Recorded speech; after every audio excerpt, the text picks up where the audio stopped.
은퇴하면 어떻게 먹고 살지? 연금으로는 부족할 텐데 노후자금 얼마나 모아야 하나? 대부분의 사람이 은퇴를 앞두고 가장 먼저 하는 걱정은 바로 돈 걱정입니다.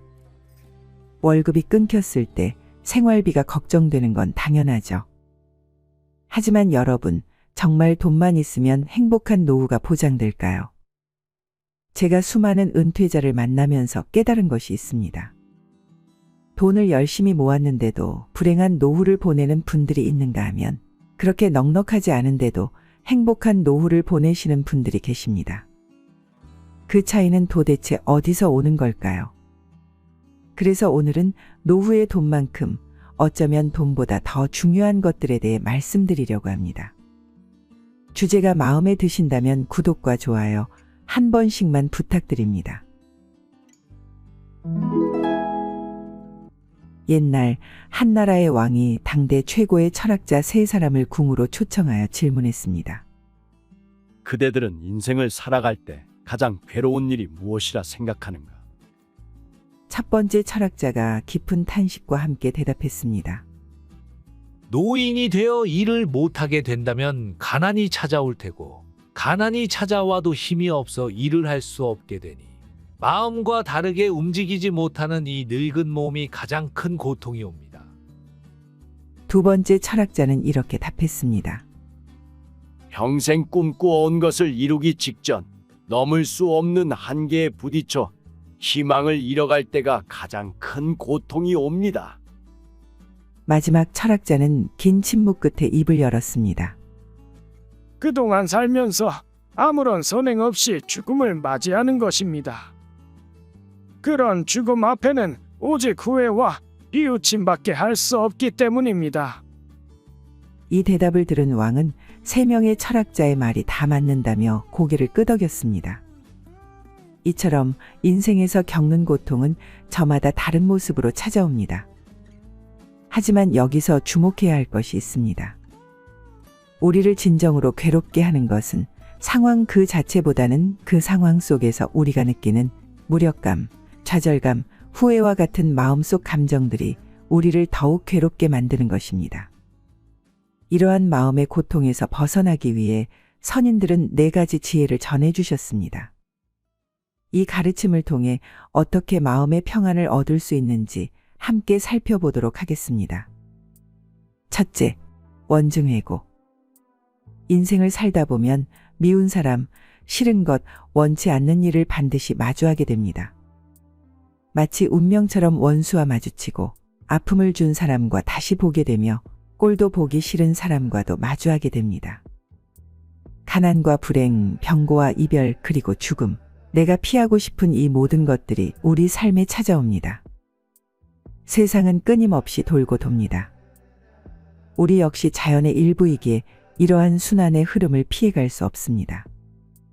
이것이 바로 인생의 순환인 것입니다.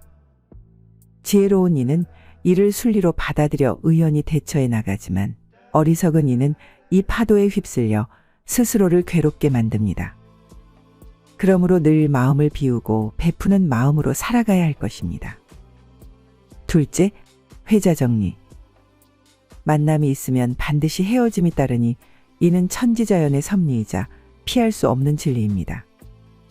사랑하는 사람도 일가친척도 남편과 아내도 자식들도 그토록 애지중지하던 명예와 부귀영화도 언젠가는 모두 우리 곁을 떠나갑니다. 인생이란 쉼없이 흐르는 강물과 같은 것. 매달리고 집착하고 놓지 못하는 마음이 바로 괴로움의 근원이 되고 만병의 시작이 됩니다. 그러므로 마음을 새털같이 가볍게 하는 비움의 지혜가 필요한 것입니다. 셋째, 재행무상. 태어난 것은 반드시 죽고 형태가 있는 것은 반드시 사라집니다. 이것이 우주의 섭리입니다. 나도 반드시 죽는다는 진실을 받아들이고 살아가야 합니다. 죽음을 대하는 마음은 나이에 따라 다릅니다. 청년에게 죽음은 먼 나라 이야기여 자신과는 상관없는 일이라 여기지만 노인에게 죽음은 버스 정류장에서 차를 기다리는 것과 같습니다. 종교도 부모도 배우자도 그 누구도 이 길을 대신 가거나 함께 갈 수 없으니 하루하루 한순간 한순간을 소중히 여기며 후회 없는 삶을 사는 것. 이것이 죽음의 두려움을 이기는 유일한 길이 되는 것입니다. 넷째, 구부듣고. 누구나 구하고자 하고, 얻고자 하고, 성공하고자 하고, 행복해지고자 합니다. 하지만 세상살이가 그리 녹록지 않으니 마음먹은 대로 모든 것이 이루어진다면 얼마나 좋겠습니까? 모든 것은 한계가 있는데 사람의 욕심은 끝이 없어 마치 밑 빠진 독에 물 붓기와도 같습니다. 그러므로 욕심으로 가득 찬 마음을 조금씩 비워가야 합니다. 덜어내고 가벼워질 때 진정한 만족과 기쁨이 찾아오나니 이는 마치 그림자가 형체를 따르는 것처럼 자연스러운 이치입니다. 이러한 네 가지 지혜는 참으로 귀중한 가르침입니다. 하지만 알기는 아는데 실천하기가 참 어렵죠.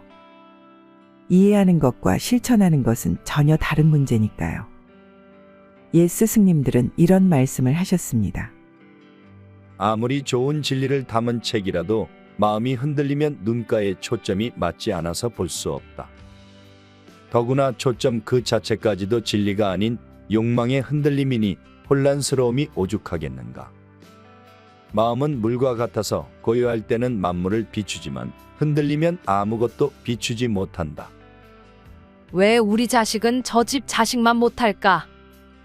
다른 사람들은 다 잘 사는 것 같은데 왜 나만 이렇게 외롭고 초라하지? 이런 생각들이 우리 마음을 흔들 때면 아무리 좋은 가르침도 마음에 와닿지 않죠. 특히 나이가 들수록 이런 마음의 흔들림이 더 커지기도 합니다.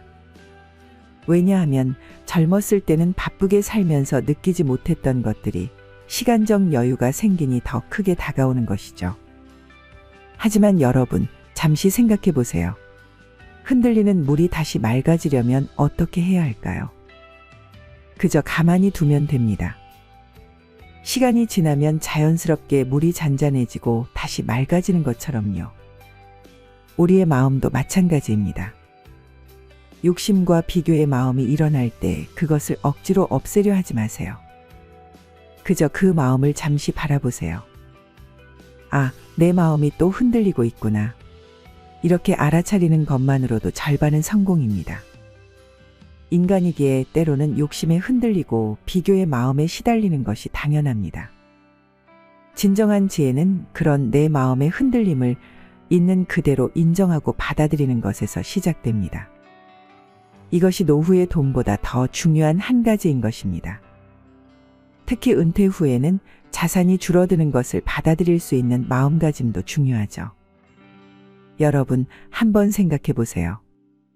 우리는 수십 년 동안 월급날이면 어김없이 들어오는 일정한 수입이 있었고, 우리도 그 수입에 맞춰 생활하며 지내왔습니다.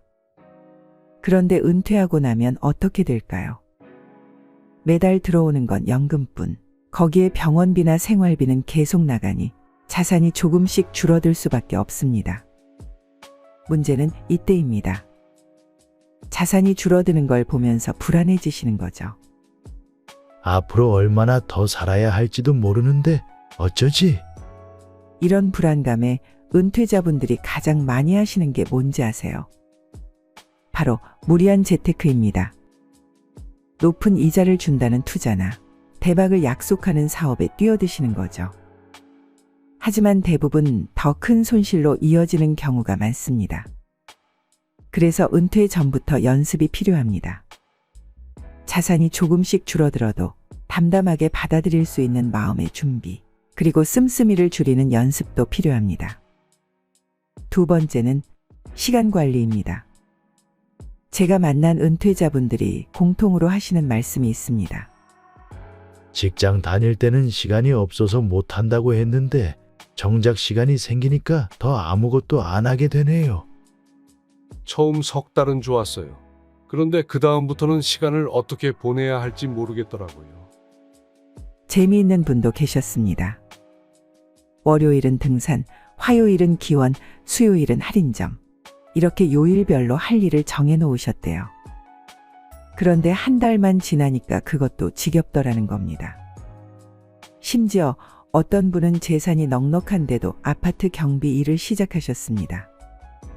왜 그러시냐고 여쭤보니 대답이 심심해서 못 살겠다고 하시더라고요. 사실 가장 좋은 건 은퇴하지 않고 계속 일하는 겁니다. 일을 하면 시간도 잘 가고 돈도 벌 수 있으니까요. 그래서 은퇴 전에 미리미리 준비하시는 분들이 있습니다. 제가 아는 어떤 분은 직장 다니면서 도배 기술을 배워두셨다가 지금은 도배로 일거리를 받아서 하고 계십니다. 은퇴하신 분들이 한결같이 하시는 말씀이 있습니다. 나이 들어서 일하려면 기술이 있어야 해요. 젊었을 때는 몸으로 때우면 됐지만 나이 들어 기술이 없으면 일자리 구하기가 정말 어렵다고 하시더라고요. 만약 돈 받고 하는 일을 찾기 어렵다면 취미를 가지시는 것도 방법입니다. 제가 특히 추천해 드리고 싶은 게 텃밭 가꾸기입니다. 나이가 들수록 자연과 가까이 지내고 싶은 마음이 드시죠. 텃밭은 정말 일석삼조입니다.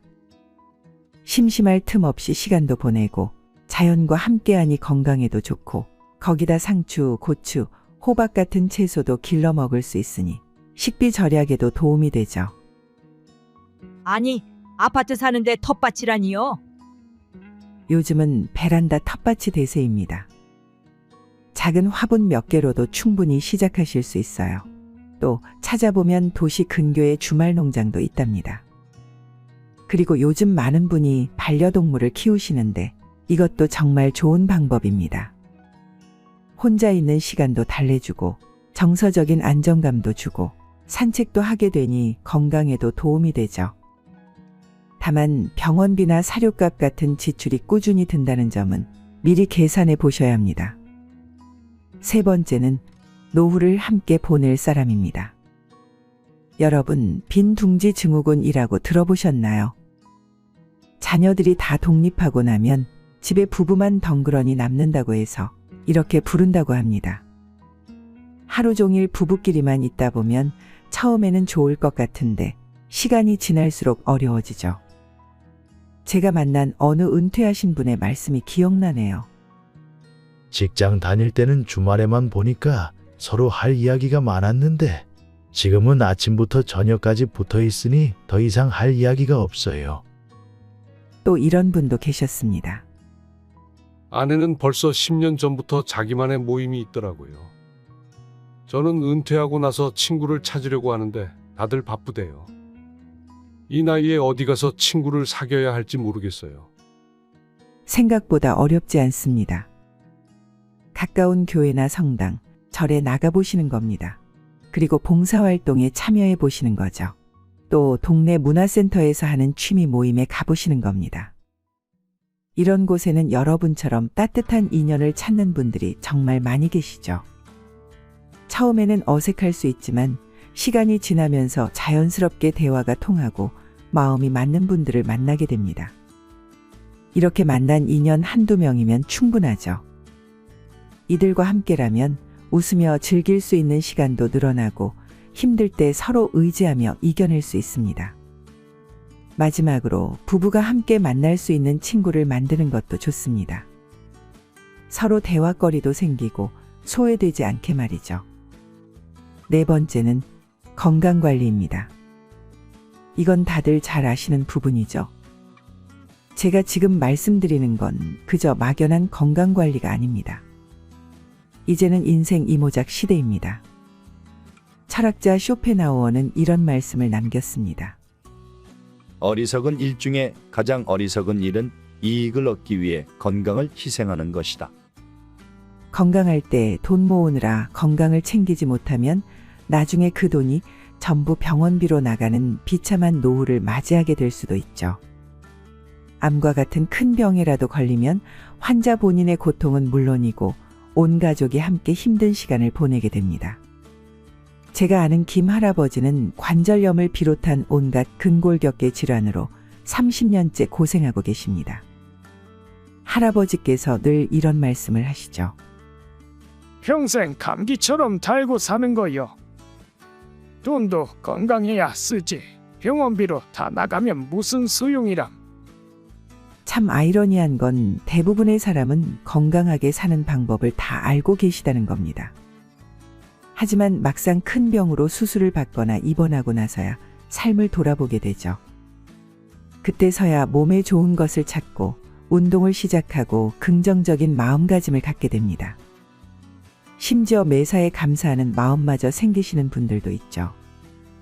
정말 아파봐야만 건강의 소중함을 알 수 있을까요? 제가 여러분께 간곡히 당부드리고 싶은 게 있습니다. 바로 건강검진을 꾸준히 받으시라는 겁니다. 귀찮으시더라도 바쁘시더라도 미루지 말고 꼭 받으셔야 합니다. 가까운 보건소나 병원에 전화해서 검진을 받아보세요. 우리나라는 의료보험 혜택이 좋아서 기본적인 검진은 큰 비용 부담 없이 받으실 수 있습니다.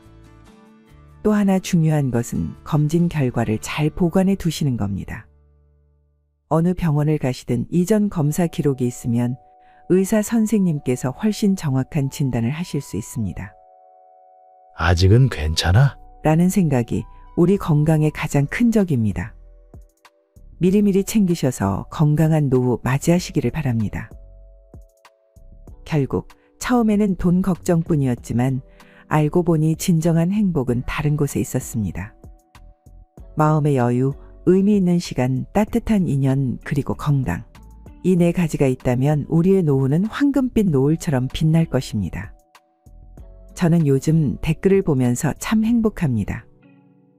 얼마나 지혜롭고 현명한 분들이 많으신지 제가 오히려 여러분께 배우는 게 더 많답니다. 혹시 여러분만의 특별한 노하우가 있으시다면 댓글로 함께 나눠주시겠어요?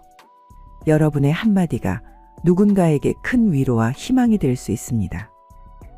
저도 지혜의 동행 가족 여러분에게 더 좋은 내용으로 찾아뵐 수 있도록 늘 정성을 다하겠습니다. 오늘도 끝까지 들어주셔서 감사합니다.